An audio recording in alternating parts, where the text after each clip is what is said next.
Go for it. Marcel, as a mate, I love you, right? But I love you too, man. your opinions there, with all due respect, is completely scandalous. We do not support Sheffield United or West Ham United. 15th is blasphemy. It is disgusting. It is shocking. What makes you believe that we're going to turn it around in the next 4 games? We haven't won back-to-back games. This guy has managed 33 games in the Premier League and has lost 17 times. He's lost over 50% of his games. What makes you believe he deserves more time at Manchester United? Well, it's basically just based on my principle, Bradley, of giving someone 10 games at the beginning of the season. For me, I know obviously you're talking about the scope of his from his tenure till now, but it's the beginning of the season with a new set of players. A lot of these players are not from previous managers anymore. So I was hoping that it would change in terms of the style and what he's doing within the team and the characteristics of players within the team. Can I ask another question? How Yeah. many wins do you want from the first 10 games? Well, I'm expecting the next 3 games because obviously the results have spoken for themselves of how many we've won or lost, and I do feel like we could have maybe amassed something more from Fulham if the players on the pitch had scored or created better or finished their opportunities. Really, we could have got something more from Fulham. We didn't. Bruno missing 2 penalties. We So didn't. basically, out of the next 4 games, 3 of them need to be wins, Bradley. I mean, Sunderland, Brighton, and Forest are 3 games, like you're saying. Do you believe that? Do you believe we're going to get that? Well, I would like to think so. I don't think I don't even think it's about whether I believe it or not, Fleck. I think those 3 games are must-win games. Otherwise, like I've been saying, he sacks himself. Bradley, we haven't won back-to-back games in the Premier League. What makes you believe we're going to win the next 3 out of the next 4 games? Like, it's just not going to happen. There's not enough data to support it. Not enough data to support it because there is no data to support it. Outside of Fulham, you've suggested playing a 3-5-2. So you can clearly see that his formation doesn't work in the Premier League. Am I right in saying that? No, Glasner. No, you're not right in saying that. Glasner's been playing. He's playing the 3-4-3 formation, and the way of in which he's coaching it is better than Ruben's. But and just on the whole thing of obviously. We've not won back games, but the more games that we play, we'd like to think there will be some point where he gets over that hump and does win back-to-back games. So, yeah. Right. Well, we don't play 3-4-3. We play 5-2-3. Our wing backs are in positions of fullbacks. So, and you just suggested a 3-5-2, and you just said the Pope won't change his mind. Since when is being stubborn and arrogant a good trait to have? And you can clearly see that it doesn't work. We know you believe that. So, and if he's not going to change, then it's just the writing's on the wall. He has to go. Since when is stubborn and being? That's a really good point. Like, but in some places in life, people being Ronaldo, one could say is stubborn and arrogant in his belief system and how he thinks about things.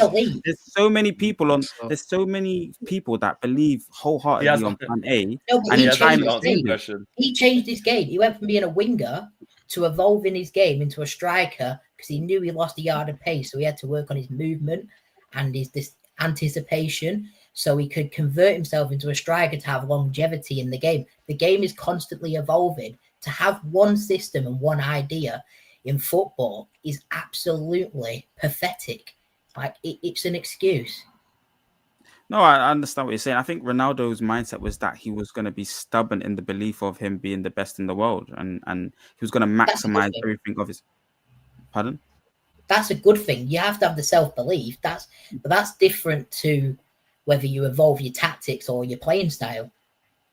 Yeah, I understand what you're saying. I think Ruben has to cross that bridge at some stage, otherwise he will get himself sacked. I understand what you're saying. I'm one of the people that tried to literally tell him he was literally in front of me, Bradley, and I tried to tell him, so it's that's right.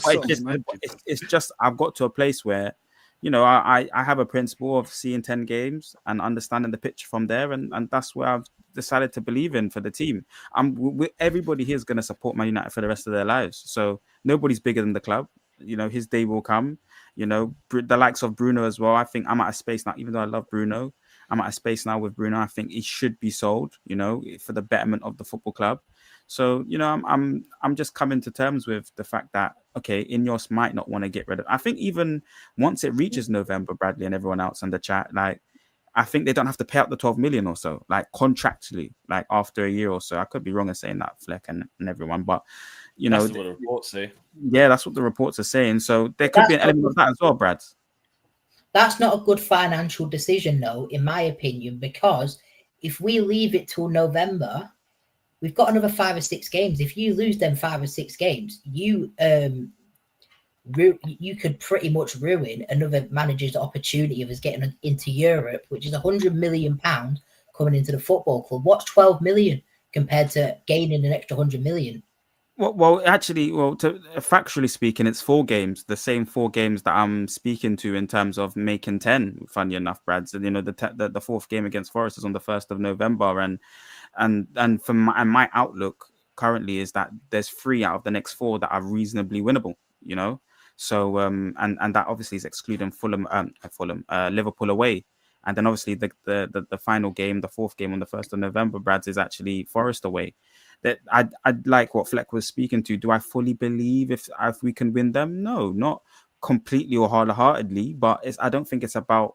Well, it is a bit about my opinion, and I understand that. But I think Ruben should be putting those games on his calendar as, okay, Sunderland, I need 3 points. Brighton at home, I need 3 points. And then Forest, I need 3 points. I should have, a squad of players that can achieve that, in my opinion, Brad. Let's go. Oh, I didn't even wait, what happened there? Gone. Tama's gone. Go for it. Marcel, as a mate, I love you, right? But I love you too, man. Your opinions there, with all due respect, is completely scandalous. We do not support Sheffield United or West Ham United. 15th is blasphemy. It is disgusting. It is shocking. What makes you believe that we're going to turn it around in the next 4 games? We haven't won back-to-back games. This guy has managed 33 games in the Premier League and has lost 17 times. He's lost over 50% of his games. What makes you believe he deserves more time at Manchester United? Well, it's basically just based on my principle, Bradley, of giving someone 10 games at the beginning of the season.